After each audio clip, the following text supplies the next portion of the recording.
ఆశ్చర్యం కలిగించే విషయం ఇంకొకటి చెప్పాలన్నా, అప్పట్లో మనం అధికారంలోకి వచ్చినప్పుడు మనకేం చంద్రబాబు నాయుడు గారి దగ్గర నుంచి మనం అధికారం తీసుకున్నప్పుడు మనకేదో ఒక గొప్ప రాష్ట్రం, ఒక గొప్ప ఆర్థిక వ్యవస్థ మనకు వచ్చింది కాదు. చంద్రబాబు నాయుడు గారు అన్ని రకాలుగా చిన్నాభిన్నం చేసి మనకి ఇచ్చిపోయినాడు. ట్రెజరీలో 100 కోట్ల రూపాయలు కూడా డబ్బు లేని పరిస్థితుల్లో ట్రెజరీ మనకిచ్చిపోయిన పరిస్థితులు. అలాంటి పరిస్థితుల్లో మధ్య మనం అధికారంలోకి తీసుకున్నాం. ఆ తర్వాత వరుసగా 2 సంవత్సరాలు కరోనా, ఎప్పుడూ ఊహించని సమస్యలు.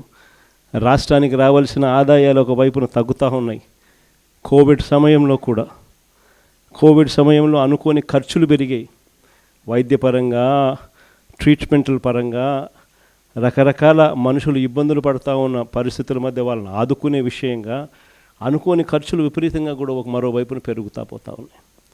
ఇటువంటి ఆర్థిక చిన్నాభిన్నం మధ్య వైఎస్ఆర్సీపీ పరిపాలన మొదలైంది, సాగింది.